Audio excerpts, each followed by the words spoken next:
2 decades, there is so much value in tech. There are some people overthrowing each other. You could see GBT, the war between Google and all of that. Oh, so many things are happening in that area. And our panelists cut across different parts of tech, and that's why it's important we are having this. So thank you so much for joining us. As much as we don't have a lot of time, we want to get as much value from our panelists as possible. They are doing different things that will give us so much like guidance in whatever we choose to do. So I'll start from the end. So, Yewande, could you please tell us, because you have a background in telcos, and then you moved into supporting startups, and now you do VC. How has that journey been? What is it like, moving around like that and being able to give your guidance to a lot of young people? Hi everyone. Good evening. Thank you, Toyyib, for the panel and this whole event. I think I started my journey as well. It depends on how back I want to go, but I think I started my journey as an engineer. I studied electrical engineering in school, and I was fortunate enough to be part of the people during my NYC service. So NYC is something that you do mandatory in Nigeria. And then while we were in camp, they came to get all the engineering students, and that's how I got placed in ExxonMobil. So I started my career, post-university, as a power engineer in a plant. So ExxonMobil used to generate their own power, and because I studied electrical engineering, that's where they posted me. And then from there, I think I realized that I didn't want to do core electrical engineering. While it was fantastic, I realized that I was moving towards the business side of things. And so I started thinking about how to switch. I think I came back to Lagos, then it was in Akwa Ibom. And then I got a job as what they call network engineer. But then I started thinking about doing my master's, and then I got admission into the University of Warwick. I came to the UK. I did my master's in engineering business management, which was like an MBA for core engineers at Warwick. It was really good. And then after that, I went back to Nigeria, and then that's how I became a telecoms project and program manager. And I think I spent 5 years at Vodacom, and I started thinking about tech because tech was like really booming. And I go back a bit. One of the major things that made me go to telecoms was in 2001. We had GSM come to Nigeria, and that was like the hottest role then if you had studied engineering. But then as we moved into, I think 2013, 2014, tech started becoming more prominent. And so I started learning about tech. I was curious. I was going to take a break, and then I got an opportunity to work at Google, so I took it. And the program was more around bringing more people online, so it was called Digital Skills. There, I was more exposed to more things, small businesses using tech, startups. I think after I joined was when they started Google for Startups in Nigeria as well. And then that just led me into experimentation. And so I think I started my first startup when I left Google.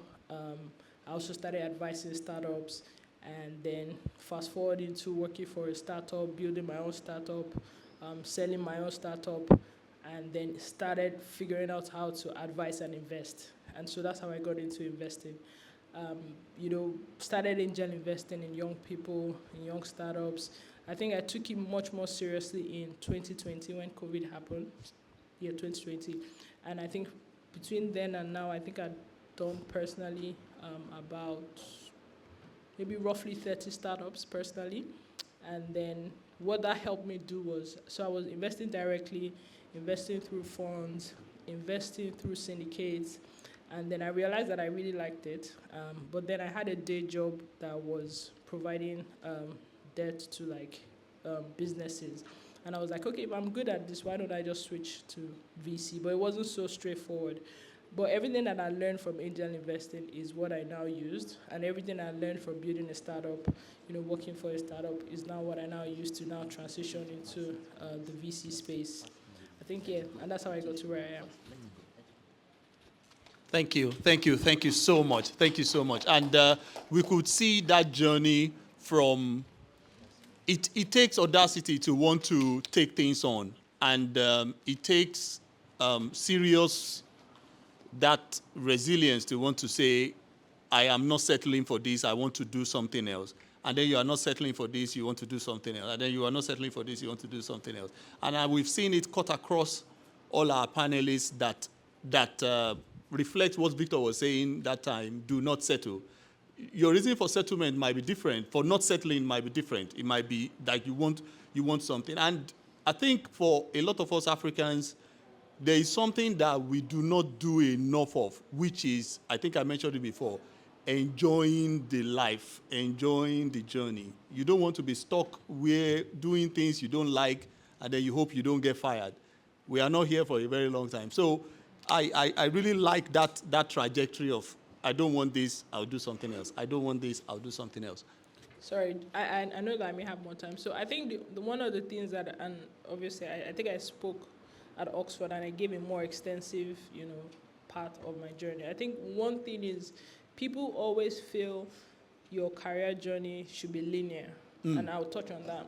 People feel like, okay, I'm a junior developer, so I'll become a senior developer, then I'll become a CTO.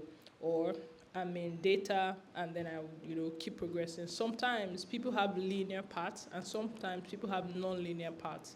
A lot of people, especially from where we come from, are not exposed to the non-linear part of tech. Right. Meaning you can start out as a customer service person, and then transition into like product operations, transition to product management, decide to learn software engineering, become a front-end engineer. And from there, you can actually, and we have so many examples of that. Some people can do a startup and then they go back to work. Some people can work and go back to startups. But people are always presented with the linear path, meaning once you start, you just keep going on a certain ladder. So sometimes I think it would be good to just know what kind of path you want, and then don't box yourself into another person's path. I think that's one thing you should learn. Wow, thank you so much for that. Adora, I started following you when you used to do videos at Microsoft. So I watch your YouTube videos. I see the work that you do online. Share with us that journey, getting into Unilag. I knew there was one thing that you did. You said you were programming a calculator from a particular age. Yes. So share that journey with us. How did you arrive here? How did I arrive here? So my path is unfortunately very traditional. Okay. I studied computer science and I found a job. That's the summary of it. But the longer story is more, I was interested in something and I wanted to go for it. And I think that's just what I want anyone to take out of this long story that I'm going to tell. Hopefully short so that you don't cut me off. But I got exposed to computers very young and I started using computers. And that's how I started programming. I got exposed to the internet. I was on social media, High Five, MySpace, all of that. And then I started programming as well. And the calculator thing came from the fact that I would do math. I would want to check that my math assignment was correct. I was too young to have a calculator, but then they made a mistake to put a computer in front of me. So I coded my own calculator. That was exactly what happened there. But yeah, got into secondary school, got into uni, studied computer science, and in Unilag, computer science was 5 years. I don't know why, but it was 5 years. And in my fourth year, you have to go do this whole IT SciWest thing. So I was looking for a job. So my father has found me a job somewhere in a bank, and I wasn't really interested in doing that. Sports child, whatever, because I knew that the bank was going to make me do IT support or networking, which is quite interesting now because I'm now a cloud engineer, but that's a different conversation. At that time, I wanted to write code. And that wasn't just what I saw myself doing anyway. So I rebelled and I said I was going to find my job by myself. So luckily for me, I found a job in an agency. I was a software engineering intern. And now I worked there for 6 months. And then that whole process just made me realize that job hunting in Nigeria is hard. And I did not want to leave that job. So even after the 6 months when my internship was done, it was a very small company, so we had access to leadership. So the CEO comes to meet me and she's like, "Oh, love your work ethic, love the work you do. We've seen everything. If there's anything that we can do for you going back to school, let us know. We'll support you." I said, "The thing you can do for me now is to not sack me. Like, I want to be working here when I go back to school. I'm begging you." Because the thought of leaving this job, going back to school, and then coming back like 1 year later to go and look for another job again wasn't something that I felt I was going to do. And because of my ego, I was not ready to go and beg my father and say, "I'm sorry." So I just said, this is one thing I want to do, and I'm going to figure it out by myself. Right. And thankfully, they agreed. So in my final year, I was a working student. I had a job. Thankfully, it was remote, so it didn't stress me so much. I had a job and I was in school. Graduated and I went back to work for them full time. Started January 2018. Worked there throughout my NYSC. Finished from NYSC, did a couple of months. Then I joined Microsoft. The Microsoft thing was a bit funny because I was practicing for GREs. I was trying to see if I could get into one of my mentors, my early mentors, when I was still like very young, was doing a master's in MIT at the time when he became my mentor. So it had always been a dream of mine to go to MIT. So at that time, I was like, let me just do GREs and then go to MIT, and then from there, maybe join Microsoft or Google in America and work in AI or something. But then they came to hire me from my father's house. So there was no point now stressing myself to go to read book again. I just finished reading that stressed me before. So I stayed there, basically worked for 4 years, decided that Nigeria wasn't really doing this for me anymore.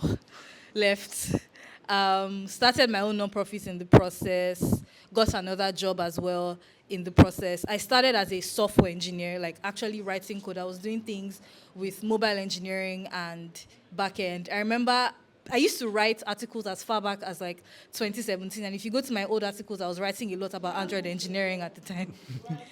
I was writing a lot about Android engineering at the time, but then I got into backend as well. But now I don't code as much because I do a bunch of stuff around like cloud platforms and automation. So I always thought that I was going to like, to what Yewande said, I always thought I was going to be a programmer, then like, mid-level engineer, senior level engineer, then I don't know, maybe CTO or VP of engineering or something. There's still the possibility of me having that path, but it's no longer going to be in core software engineering because I sort of pivoted into cloud. Yeah. And now I'm also thinking about pivoting into AI research as well, which is quite interesting. And it goes back to our point about just not having a linear path. Sometimes that's not going to be the case. So I guess my summary is going to be that I saw what I wanted. I was stubborn enough to go for it, regardless of what anybody said. And I also sort of understood the reality of the area that I was in. And I don't know whether it was a good decision I made to hold on to that job when I did. Yeah. But in my head at the time, I think it's one of the reasons why I am here doing what I'm doing right now. And I just feel like, yeah, it was something that I should share. Wow. Thank you so much. And I think Dr. Tayo was talking about it's easier to connect the dots backwards than when you are connecting it. So talking about that first job, holding on to it, you may not know, but everything is lining up now. That's why we can. It's easier to do it when we are looking back. Blessing, you are into, when I sent out something for your profile, you sent me this AI costumed face, and I said, it's not a Web3 conference. You are more into Web3. You share a lot online about what you do. How was the journey for you, as briefly as you can? How did you touch on the engineering and then going on to like what you do now? I know you did some work with Circle. Are you still with them? Yeah. Yeah, so that's like Web3 space and things like that. So there will be people that is looking at, okay, how can I navigate from now to get into that kind of space? Just give us a brief journey as quickly as you can, please. Thank you. Yeah, so pivoting from what you mentioned as well, about you letting your curiosity just lead you on. So my career also started back when I was in uni. I studied petroleum engineering from University of Ibadan. And before uni, I did Cambridge Advanced A-levels. Luckily, I got A stars. So I was supposed to like use that to move to the UK on scholarship. I got a few scholarship, but it didn't quite pan out. So I went back to University of Ibadan, studied petroleum engineering. But I've always been very good with math, right from like school. So when I was in final year, I taught myself Python, right? And then I was like, okay, since I'm good with math, I'm good with stats, I'm good with a lot of these machine learning stuff. My career actually started like Wallace's career, right in data science, machine learning, and that was how we connected, right? And I did that for a couple of years back in Nigeria as well. I worked at Sterling as the growth data scientist, but it led me to work with an AI company as a developer relations engineer because while I was interviewing with the AI company, I found out a part of me that I didn't even realize I had, right? Which led to, I think, the second the second panel we had, right? So I saw that I was really good at relating with developers, turning complex concept into something that is really easy to understand, right? And being a developer myself, started as a data scientist, software engineer, right?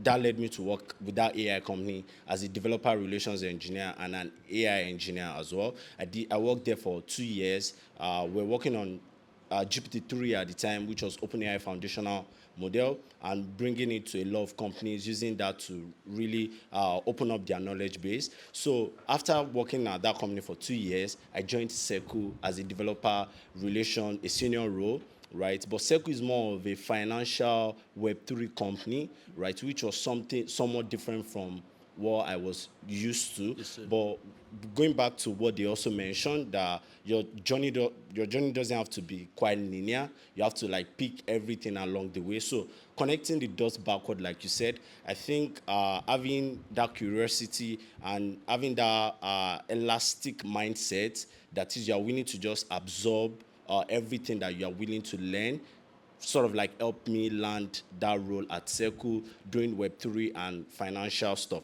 So to explain what Web3 actually means and what we do at Seku is that we build financial tools for companies to build on top of the blockchain using the stablecoin USDC. And for those that are not familiar, Seku is the issuer of the stablecoin USDC stablecoin, the one-to-one USD that you have, the crypto that doesn't fluctuate. And that's how I like to introduce that. So, Wow. yeah, so it's quite a journey, like connecting the dots backward, but that's how I landed myself in Web3. Okay, thank you so much for that blessing. Thank you. I hope we are all connecting or, I mean, following our panelists, and we will be catching up on all the work they have done later on. I was reading Yewande's blog, Startup NG. I still go back to read it.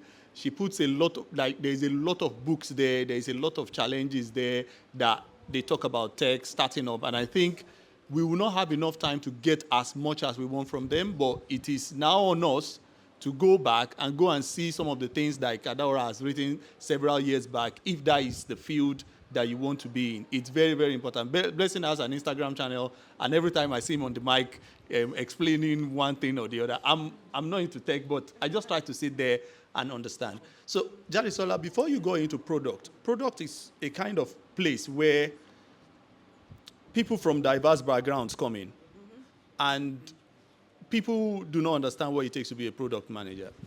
But for someone that has done other stuff before you came into product, how was it easy for you to get in, and how have you been finding it? Okay, so I'm not talking about my journey now. Right? It's still your journey. It's still your journey. Like, Okay. how did you get in, and how easy have you been finding it? Okay, so hello everyone. My name is Jadisola, and it's lovely to meet you. So I studied electrical engineering from Covenant University, and it was one of those things where your parents just want you to be an engineer. That's it. My siblings are engineers. My dad is an engineer as well. So, family of engineers, essentially. And to be honest, I didn't really connect with it. It was just something I wanted to do to get my certificate, essentially. And so once I was done with school, I have older siblings and they already got into tech. So my twin brothers, one is a designer and one is a software engineer, right? So they were already in that space, and they pretty much guided me. And I think at the time I finished school, that was like 2016. That time, digital market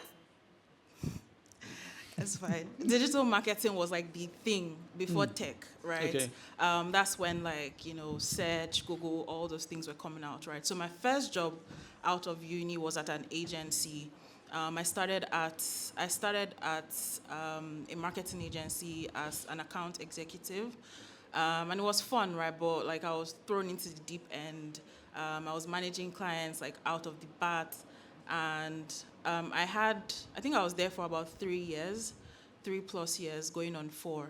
And I would say that if I'd stayed there, I would have had, I was on the track for like very, very successful career, right? Because it was an environment that celebrated growth, pushed you to be the best, all that stuff, right? But at some point, it started being clear to me, and no shade to marketing guys. I think marketing is fantastic, but it wasn't just for me, right? I think that there's still a way to go with how marketing is done in Nigeria, right? When you compare it to like the developed countries, right? Yeah. And for me, it was just for me to look inwards. Is this what I wanted to do? Creation has been something very dear to me. I don't mean just like with tech, even content creation. I do content creation on the side, right? So the thing with marketing is you work on an output of something, as Right. opposed to like being starting from the ground up, right? Yeah. So, and that's what I wanted to do. So I wanted to. I would say I'm a management buff. That's where I excel. I'm not the most technical person, but I have a way with people and bringing people together. And it's just really knowing that about myself made it easy for me to take this next step, right? So I knew that I wanted to be in creation. I spoke to my siblings and they're like, oh, check out this thing called product management. And I mean, it's been fantastic so far. I've been doing that for almost 4 years now as well. And I've built products around ticketing, products around data collection. Currently, although I'm about to go into a new job, but currently I work as a product manager on a cloud deployment platform. So yeah, that's my journey essentially. Wow. Thank you so much, Adesola. Thank you so much for that. Deji, your background is in mathematics. That's what you studied. Yeah. And some people say computer science is like mathematics plus some edge. How was the journey for you? Was it like, did you find tech easier because you did mathematics, or how have you found it so far? So I will never study mathematics again. Okay. It was difficult. I did it. I passed. I got good grades, but it's not for the faint-hearted. Yes, it gave me a lot of advantages because I did a lot of very complex courses around matrices and the rest that I actually apply into my current job. Okay. So how you sort numbers, arrays, how you pass things through. I'm not a developer, but I'm able to understand a lot of development concepts, a lot of things around how they form algorithms and the rest, just because of that background. Yeah, but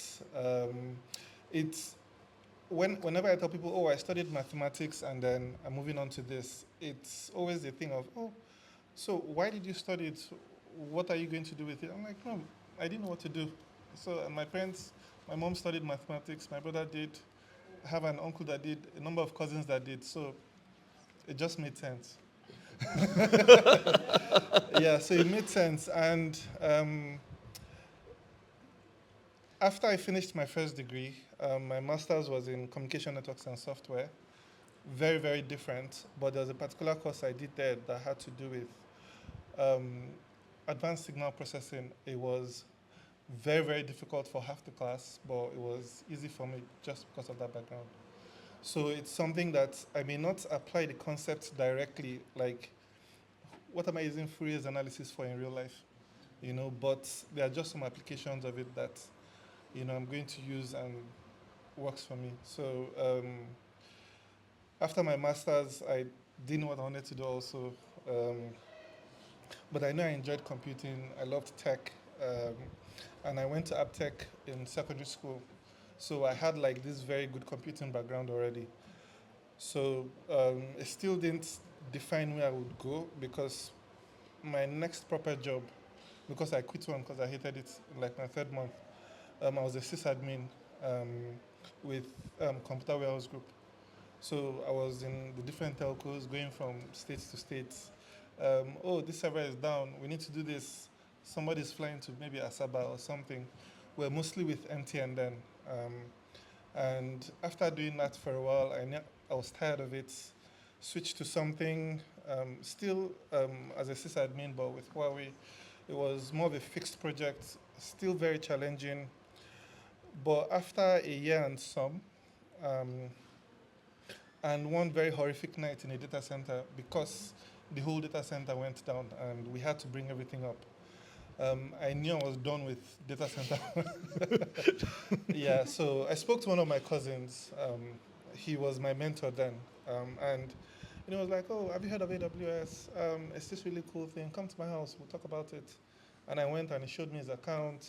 And I slept maybe 4 a.m. Then I got really hooked because a lot of the things that I'd been doing, you spend maybe 30 minutes installing an OS into a server, and then you just go on this console and you get that same functionality in like 5 seconds. Yeah. So I got really hooked on it, and it's what I've been doing from then till now. But because I get kind of tired when I do the same, or I get bored when I do the same thing for too long, so I now branched out into a lot of the other cloud technologies, and then I discovered along the line that a lot of the things I've been doing were actually very security focused. Because I didn't have any structured training, I didn't think of it that way.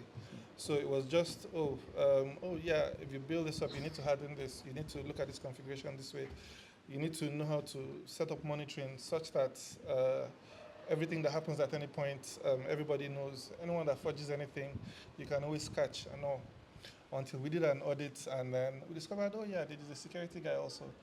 So So that's how you yeah, you so I moved now into there. very structured training. I had this very good friend who is like a director of security somewhere in Canada now. So he put me through everything, and that's shaped my journey to where I am now. Wow, wow, thank you so much. And I think one thing we can pick from all the panelists there, it is okay not to know what you are doing now. Just, it's okay. Sometimes we are at that point. And it's okay that, I think the earlier panelists we heard where they say, whatever you are doing at that point, do it well.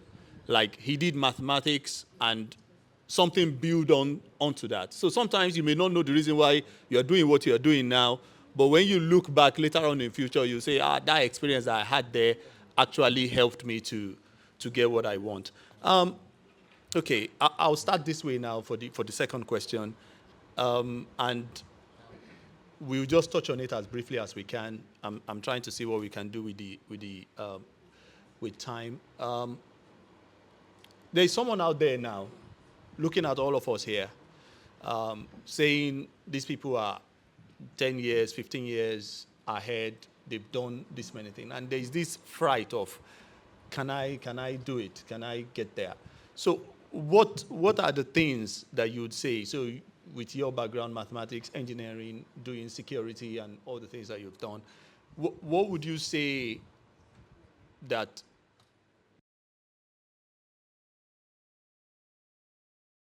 on and pick up? Okay, so I tell people I don't think I'm special knowledge-wise. I think it's mostly opportunity and a lot of luck in a lot of things. But I mean, luck with hard work, obviously, because you have to study. For me, a lot of the things that I did or that I've learned were mostly from just doing something, say, no, I have a flair for this, and then actually going deeply into it. So the road is not certain for anyone right now. Just try out anything. You have a flair for this, try it out. If it doesn't work for you, move to the next thing.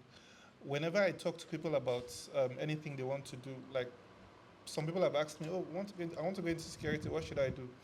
I'm like, what are you good at? If you tell me what you're good at, I can maybe recommend an aspect of security that may work for you. That aligns with what Yeah, you do. exactly, that aligns with it.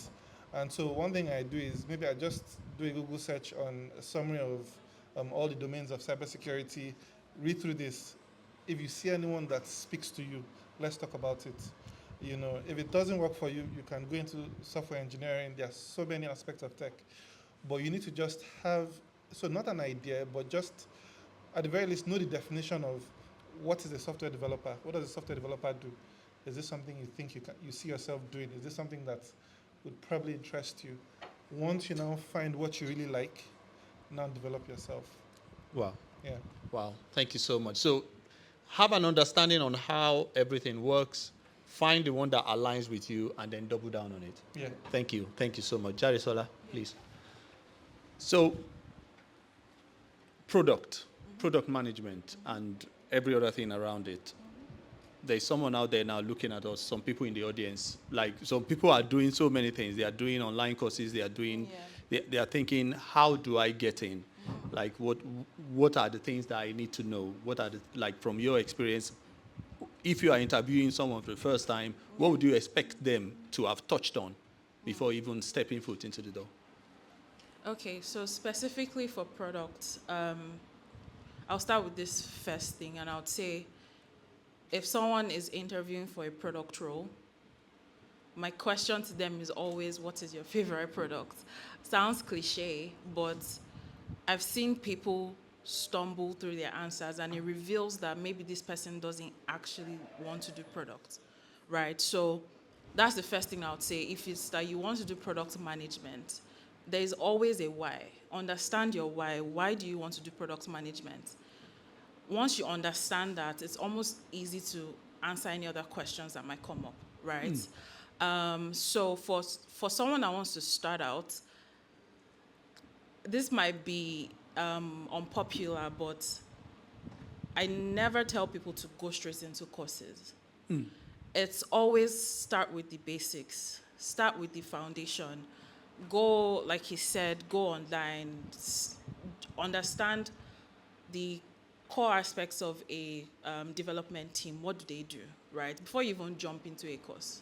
There are pros for courses.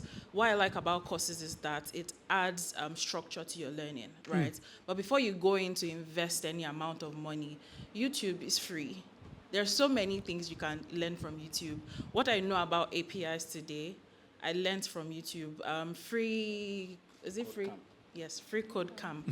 They have like 3-hour, 4-hour crash courses on everything, right? But another pro for courses is that it adds credibility to your journey, right? So, I mean, when you learn on YouTube, YouTube is not giving you a certificate, but when you take a course, you get a certificate, right? So don't jump into courses. Start with YouTube, everything that's free, consume as much as you can, seek out information. Another thing is curiosity. Curiosity is very, very important. Just you're going to be managing engineers and designers. You're going to be creating products. The products you have on your phone today, the Instagrams, the Facebooks, the Twitter, everything, what are you learning from them? The experience. It's people like you that built it, right? So just curiosity, learning, seeking out things. I would say that's where you can start. Don't jump into courses, please. Do the basics first. Seek out information by yourself, and then you can go into courses, right? There's a part about certification. So I would say think of it as a roadmap, right? So first of all, you're starting with the basics. Let's start there. Know what they do. Then you seek out like courses like Udemy that charge little, and then maybe you want to scale up to like Udacity that charges a little bit more. And then when you find your first role, you can now then start thinking of certifications like CSPO and that. So think of it like a roadmap. That's the advice I'll give. Wow. Thank you so much. Blessing, your work now is in Web3. Web3 is huge. People are talking about it. People are making money from it.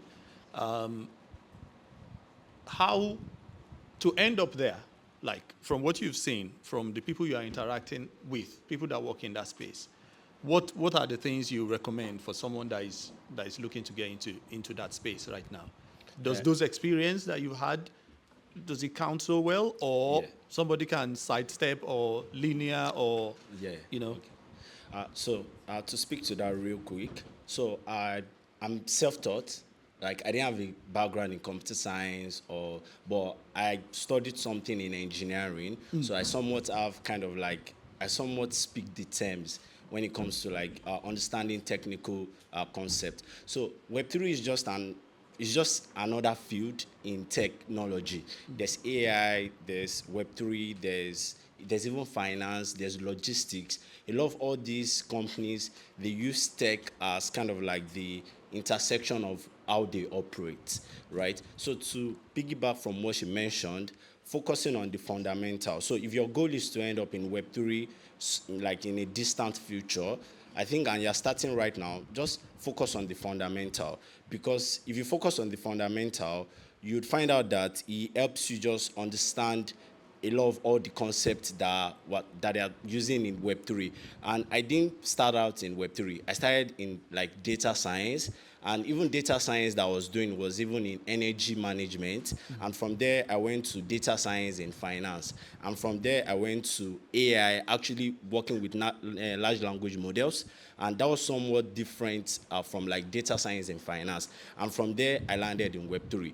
But the common thread as I was moving is that I spent time to like understand the fundamentals, the basics. What's like the programming language I'm using? What's the fundamental concept that I need for that programming language? Because at the end of the day, programming language is just another tool. You see him, he's using a Canon camera to take our pictures right now. But the truth of the matter is, if I give him a Sony, he's still going to take our pictures the same way, because the camera is a tool for him to like do his job. Right. So he has spent time understanding the basics of photography or videography, and he's just going to shine with any other tool. So if your dream is to land in Web3, AI, or data science, or whatever field in tech, just spend time understanding the fundamentals. Go out there on YouTube, like you mentioned, Free Code Camp. There are like a lot of computer science, fundamental concepts, even programming language or Python. There are a lot of all these fundamental concepts. If MIT, Stanford, a lot of them are free on YouTube. They have a playlist. So if curation is your problem, like you just want someone to give you something to follow, just search for MIT playlist or a lot of all these things playlist, or even on Google. You see well curated resources that you can follow, pick the concept, and then just be curious along the way. I think you do well in any other field that you want to find yourself. Wow, thank you so much for that. Thank you. Adora, you work in cloud. You had a background in coding where you code like as much as you can. So just tell us, if a young person, like, because we know in your field, there's still a huge shortage of women in that industry. And there is a lot of work being done, which the work you do as well on the side in mentoring is getting more young women to come into engineering. Even here in the UK, as advanced as it is, there is still a huge shortage. There is a lot of scholarship that is actually dedicated in getting people, women, particularly even from our background, into engineering. What would you say to that person out there, or to the people in the audience that are looking to get into that career path? What are the things that they should look after and build on?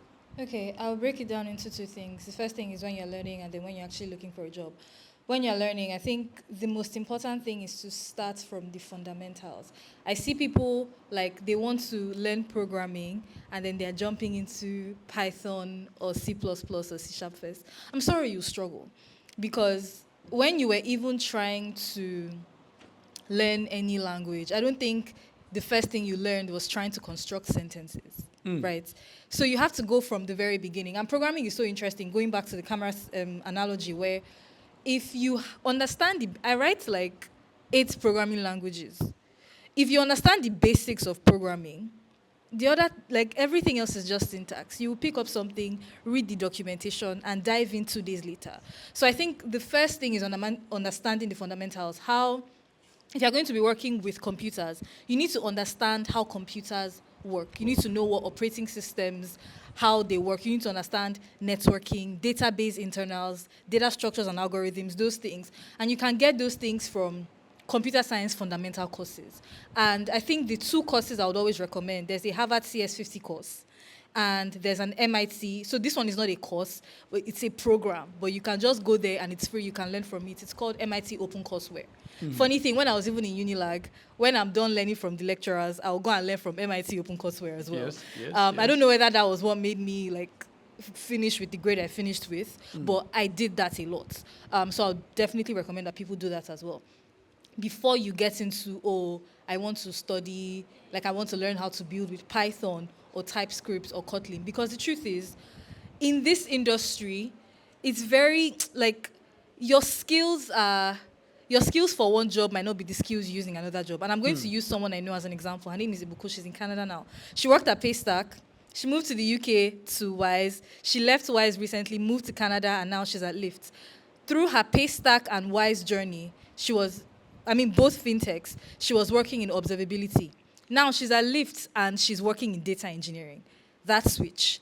And the reason that obviously that's able to happen is because there are basic things, there are basic boxes that she has ticked. There are basic things that she understands. Another thing is, for example, my job when I was working at the agency, when I was working at Nucleus as a software engineer, I was building with mostly JavaScript. I moved into Microsoft. They wanted to use C# and .NET to finish me. I left Microsoft. Now I'm working in SorrelDB, and I am using JavaScript for the little code that I write, and the rest of my things are on cloud. And obviously, in between my journey, I've written some Kotlin, some Go, some Python, all of that as well. And the reason that's able to happen is because the fundamentals are there. If you build a house that has like very high stories on a very rocky foundation, that thing can collapse or sink, right? So you want to make sure that the foundations are solid before you start building things on top of it. So that's the first thing when you're learning. Now, when you're looking for a job, I don't want to use the word personal branding because of how everybody has turned that thing upside down. But I think what I'm just going to say is that it's important to build in public.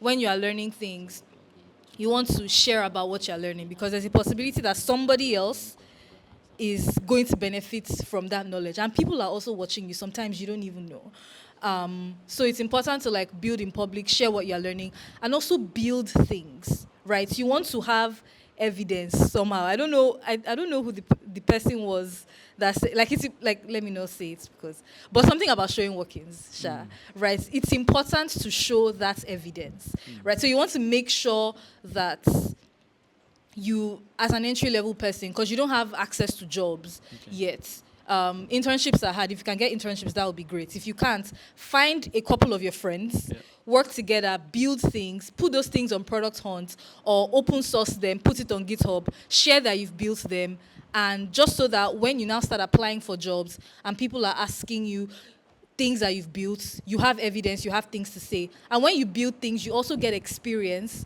that you can use during interviews to answer questions as well. So, yeah, those 2 things. Wow, thank you. Thank you so much. Thank you so much. Iwade, you've gone across and you've gone to venture and investing. I know that's a tall order for someone that is just starting. But what would you say to someone that say, I want to be in VC? Is it networking that gets you there quicker? Is it education? Is it qualifications? How would you tell that person now that wants to come into that space? So, I don't want all of us to sound alike. Okay. So how do I frame this? I think that, first of all, whatever you're doing is a journey. Okay. And you said it, you can look backwards, but most people want to know what to do when they're looking forward. And, if it's VC or if it's venture, or if it's finance, if it's tech, unfortunately, you have to develop a curious mindset if you don't already have it. As they were talking, I was thinking about, I don't think you can do well in tech if you're not curious. I think you will struggle because you will easily lose interest. You know, tech is a problem-solving field, and you have to be curious enough to know the kind of problems you want to solve. Okay. So I think if you want to get to venture, one is try to understand what venture is about. Now, you can do, what venture investing is about. That's even the beginning. It doesn't matter if you're in university, it doesn't matter if you've graduated, it doesn't matter if you're already working. The most important thing is, I'm trying not to use the word fundamentals because everybody has said it, but because it will sound cliche and it will sound like, how people just come and tell you like the same thing, like, So I think just try to understand, what is attracting you to it. Yes. And what it is about. You can do that both online and offline. Right. Online, you can do it in a structured way, or you can do it in an unstructured way. In an unstructured way, it's just all about Googling, like as simple as Googling. I remember one of my early jobs, I think I was speaking to the hiring manager, it was network engineer, and he was asking me a couple of questions. And I don't know when I answered, he said something, and it was like, oh, what if you get to a client site and you don't know this? And I said, I'll check Google.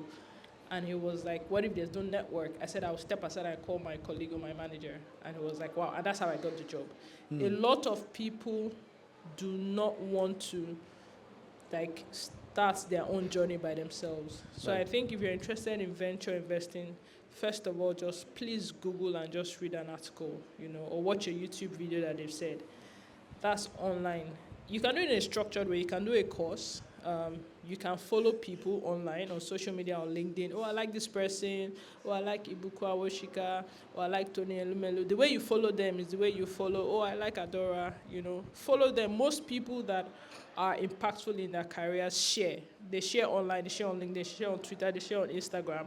Follow them so that subconsciously you're also picking up things. And then you can do like a structured one, like I said, you can do like an online course, what is VC 101. I think I'm about to do one next month, and you can pay for it, and then you can have like more structured ways. But you can also do it offline. Coming for community events like this is very, very important because you can walk up to somebody and you can ask them. They can recommend what is good enough for your own situation. So I think the first thing is just understand what venture investing is about. Now, after that, you can now figure out, I hate to say this, both online and offline mentors. People feel like to be a mentor, I have to know you, or I have to be able to have your number. Sometimes you can actually relate with somebody that you've never met online, contribute, write an article, share it with them, or quote their article, share it back to them. I think there was a lady that did, so I did something similar, design a tech career roadmap. And she told her mentorship people to write about it, and all of them wrote about it. And they didn't know that I was going to read all the articles of their interpretation. But now those guys have access to me because they've never met me, but they've done something around my work, and that has made me interested, and that has made me look out for them. Sometimes people feel like, oh, it's until I message you one day and she answers me, and we're always talking every week before you can be a mentor. So I think because venture investing is so different, I think if you can get a mentor or a senior colleague or someone, your cousin's friend, that can kind of guide you, I think you would grow faster. I think, thereabouts. Thank you so much. A big round of applause to all of our panelists. Thank you for all you have given. We are really, really struck for time. So we want to say a big thank you to them for coming down. We had challenges in timing the earlier panels, but they stayed all through, and they've given us amazing, amazing nuggets. Thank you so much.